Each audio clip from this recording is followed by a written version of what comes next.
Tojikiston farhangi shaxsparasti Rahmon. Qirg'iziston qurboniyoni ta'qibҳои siyosiy shӯравиро барқарор мекунад. Дар соли 2025 муҳоҷиронро дар Русия чӣ интизор аст?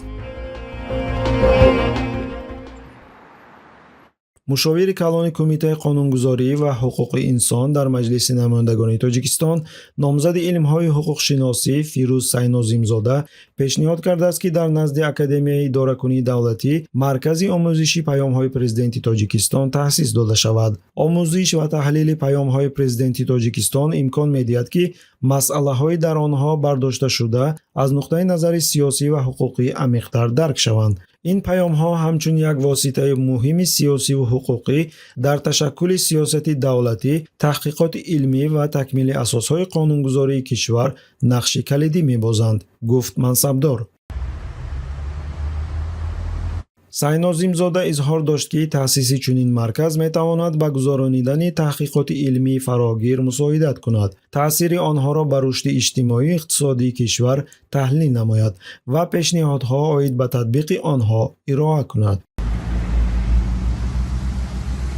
ёдовар мешавем, ки паёмҳои ҳарсолаи Эмомалӣ Раҳмон аллакай тавассути ҳама шабакаҳои телевизионӣ ва радиои кишвар пахш мешаванд. ҳамчунин нуқтаҳои асосии паёмҳо аз минбарҳои масоҷид қироат мешаванд. донишҷӯёнро маҷбур мекунанд, ки паёми президентро дар синфхонаҳо тамошо кунанд. паёми президенти мамлакат дурнамои рушди босуботи кишвар ва роҳнамои ҳаёту фаъолияти ҳар як фарди ҷомеа мебошад.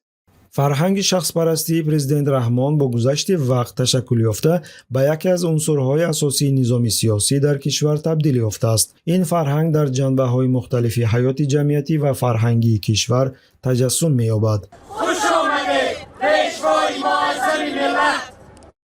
яке аз унсурҳои ин шахспарастӣ китобҳои сершуморест, ки ба ифтихори ӯ навишта шудаанд ва гӯё худи президент муаллифи онҳост. нашрияҳои расмӣ пайваста тарҷумаи ҳоли Эмомалӣ Раҳмонро нашр мекунанд, ки дар онҳо аз пайдоиши оддии ӯ ва роҳ ба сӯи раҳбарӣ нақл мекунанд. дар бисёре аз ин китобҳо ӯро ҳамчун наҷотбахши миллат дар давраи вазнини ҷанги шаҳрвандии солҳои 1990 таъриф мекунанд. китобҳо бо забони тоҷикӣ ва дигар забонҳо нашр мешаванд, ки саҳми ӯро дар ҳифзи фарҳанг, анъанаҳо ва истиқлолияти Тоҷикистон ситоиш мекунанд. дар муассисаҳои таълимӣ хонандагон бо сиёсати ӯ ва тарҷумаи ҳоли ӯ тавассути бахшҳои махсуси китобҳои дарсӣ ошно мешаванд. баъзе аз китобҳое, ки ба ифтихори ӯ навишта шуданд: шаҳомати Эмомалӣ Раҳмон, қиссаи ҳуҷҷатӣ, бунёдгари Хатлон ва бунёдгари Суғд, китобҳое, ки дастовардҳои минтақаҳои Хатлон ва Суғдро таҳти роҳбарии Эмомалӣ Раҳмон тавсиф мекунанд. Эмомалӣ Раҳмон яке аз асосгузорони созмони ҳамкориҳои Шонхой. китобҳое, ки гӯё худи ӯ навиштааст: тоҷикон дар оинаи таърих, дар бораи вақт ва дар бораи худ, забони миллат, ҳастии миллат, Эмомалӣ Раҳмон дар бораи ҷаҳон ва сиёсати хориҷӣ, дипломатияи обии Эмомалӣ Раҳмон, аз қадами аввал то ва дигарон. Заставлять читать то или иное произведение — это не очень правильно. Потому что если книга интересная, то человек сам будет его искать, причем покупать и зачитываться. Но если она не интересная, то это просто потерянное время. соли 2015 Эмомалӣ Раҳмон унвони расмии асосгузори сулҳу ваҳдати миллӣ, пешвои миллатро гирифтааст. бо ин унвон режим нақши ӯро дар барқарор кардани сулҳ пас аз ҷанги шаҳрвандӣ ва таҳкими ваҳдати миллӣ таъкид мекунад. ҳамчунин ӯро бо унвонҳои дигар аз қабилаи наҷотбахши миллат, ҷамъоварандаи заминҳои тоҷикон, падари миллат ёд мекунанд. дар саросари кишвар пайкарҳо ва ҳайкалҳои ӯ гузошта шуданд. инчунин кӯчаҳо, майдонҳо, мактабҳо ва дигар иншооти ҷамъиятӣ ба номи ӯ гузошта шуданд. расонаҳои давлатӣ фаъолияти ӯро танҳо бо таърифу тавсифи дастовардҳо ва сифатҳои раҳбарияш инъикос мекунанд. ба назар мерасад, ки ин ҳама барои мансабдори хурд Фирӯз Сайнозимзода кофӣ набудааст. бо умеди эҳтимолӣ ба пешрафти касбӣ, ӯ пешниҳод кардааст, ки бо як таклифи нав барои таҳкими фарҳанги шахспарастии Раҳмон дар кишвар саҳм гузорад. А ведь правда диктатура и сильная цензура? Вы знаете, вот, если я отвечу конкретно «да», возможно, у меня вот здесь будут проблемы уже буквально через пару часов. Тебя один раз предупреждают. Ну, сначала записками, звонками, потом вызывают на допрос. И если после всего этого ты окажешься все равно смелым человеком в нынешних реалиях, то недалек тот день, когда тебя просто посадят. Садыр Нургожа уулу президенти Қирғизистон Содир Ҷабборов қонуни барқарорсозии шаҳрвандонеро ки аз таъқибҳои сиёсӣ дар давраи шӯравӣ зарар дидан тасдиқ кард. Ин санад он шахсонеро фаро мегирад ки бо ангезаҳои сиёсӣ тибқи кодекси ҷиноӣ ки то соли 1961 дар қаламрави Қирғизистон амал мекард маҳкум шуданд. Хабар медиҳад сомонаи ТРТ. Расстреливали, погружали в машину и отвозили в места не столь отдаленные. Там 138 тел отобили, так сколько еще развезли по степи, может быть, закопали где-нибудь. мувофиқи ин қонун таъқибҳои сиёсӣ қарорҳое ба ҳисоб мераванд ки аз соли 1917 то 1953 дар асоси санадҳои террори сурх, мубориза бо босмачиён, нишонаҳои хоҷагиҳои ғуломкунӣ ва дигар амалҳо қабул шуданд. В течение там нескольких недель надо было составить такой список, которые подлежали аресту и репрессиям. Вот. Так что вот, то есть это такой был конвейер, значит, перемалывание вот этого человеческих судеб. лоиҳаи қонуне ки барқарорсозии шаҳрвандонеро ки дар давраи шӯравӣ аз таъқибҳои сиёсӣ зарар дидан пешбинӣ мекунад. дар моҳи январи соли 2023 пешниҳод шуда, моҳи декабри соли 2024 аз ҷониби парлумони Қирғизистон қабул гардид. қонуни мазкур барқарор кардани ҳуқуқҳои шахсони таъқибшудаи сиёсиро ҳадаф қарор додааст. В 90-х годах, в 2000-х, сложился такой стереотип, что политзаключенные, их специально там подбрасывали к уголовникам, чтобы они еще больше были подвержены какому-то террору, унижению, оскорблению. бояд зикр кард ки дар кишварҳои Осиёи Марказӣ раванди барқарорсозии шахсоне ки дар давраи шӯравӣ аз таъқибҳои сиёсӣ зарар диданд пас аз соҳиби истиқлолӣ дар солҳои 1990 оғоз ёфт ва то ҳол идома дорад. дар Ӯзбекистон кор дар самти барқарорсозии қурбониёни таъқибҳои сиёсӣ фаъолона идома дорад. То имрӯз шумораи умумии шахсони сафедшуда ба 856 нафар расидааст ки аксарашон босмачиҳо мебошанд. дар Қазоқистон низ раванди барқарорсозии қурбониёни таъқибҳои сиёсӣ идома дорад. соли 1993 қонуни дар бораи барқарорсозии қурбониёни таъқибҳои оммавии сиёсӣ қабул шуда буд ки асоси барқарорсозии ҳуқуқҳои шахсони таъқибшуда гардид. У нас же репрессии начались уже, если так сказать, борьба с басмачеством, всякие мятежи.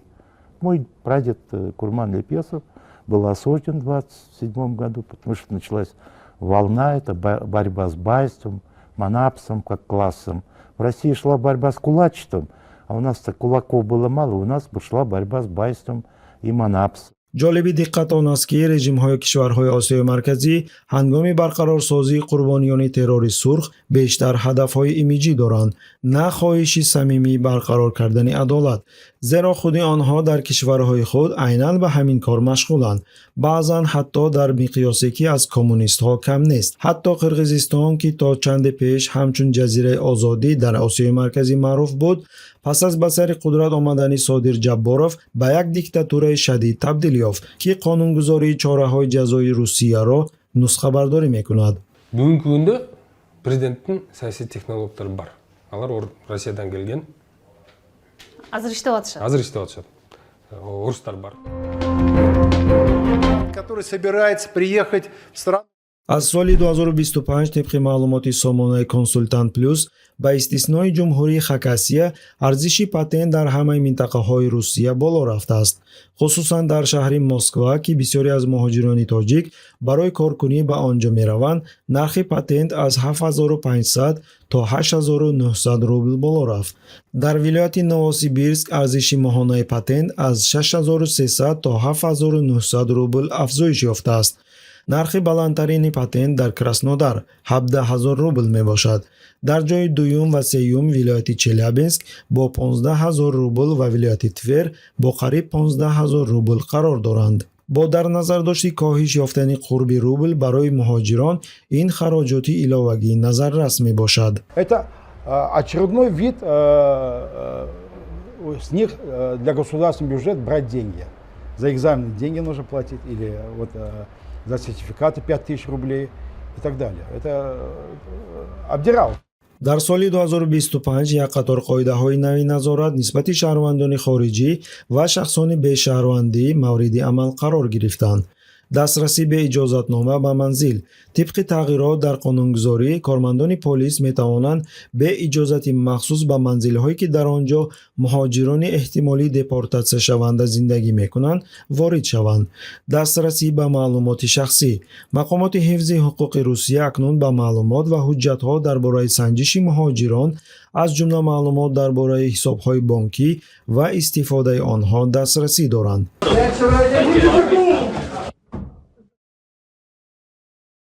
аз 1 январи соли 2025 муҳлати ҳадди аксари будубоши хориҷиён бераводид кам карда шуд.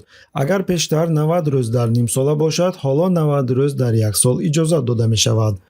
Речь прежде всего пойдет о сборе и обработке биометрических данных мигрантов, создании цифрового профиля для каждого иностранца. Для чего это делается, всем понятно? ҳангоми ворид шудан ба Русия, муҳоҷирон бояд изи ангушт супоранд. изи ангушт танҳо аз онҳое гирифта мешавад, ки бо ҳадафи кор меоянд ё ният доранд зиёда аз 90 рӯз дар кишвар бимонанд. инчунин ҳангоми вуруд сурати онҳо аксбардорӣ мешаванд. Смотрите, вон там сколько людей, видите? Вот так вот поднимем повыше, видите, да? И вот. Вот такая вот тема. дар 22 минтақаи Русия барои муҳоҷирон маҳдудиятҳои корӣ ҷорӣ карда шуданд. аз 1 январи соли 2025 чунин маҳдудиятҳо ба вилояти Москва низ расид. дар ин минтақа барои муҳоҷироне ки бо патент кор мекунанд, дар соҳаҳои зерин кор кардан манъ карда шудааст. тандурустӣ, маориф, фарҳанг, варзиш, фароғат, савдо, хӯроки кӯчагӣ дар нуқтаҳои ғайристатсионарӣ. Российское гражданство есть? Нет, ты охуеть, что тут делаешь? Просто работаю. Да мне сейчас начнется, по-хорошему уезжайте. аз 5 феврали соли 2025 кормандони сарҳадӣ асосҳои бештар барои рад кардани вуруд ба кишвар пайдо мекунанд. ин тағйиротҳо барои муҳоҷирон хароҷоти бештар ва маҳдудиятҳои ҷиддиро дар бар мегирад, ки метавонад ба нақшаҳои зиндагӣ ва кории онҳо таъсири назаррас расонад. Общество у нас абсолютно вскипело. Мозги за год изменились. Все ходят, мигранты, мигранты, мигранты. Больше ничего у них, кроме мигрантов, нет. Люди не хотят ничего слышать, не хотят ничего видеть, и у них только тема мигрантов.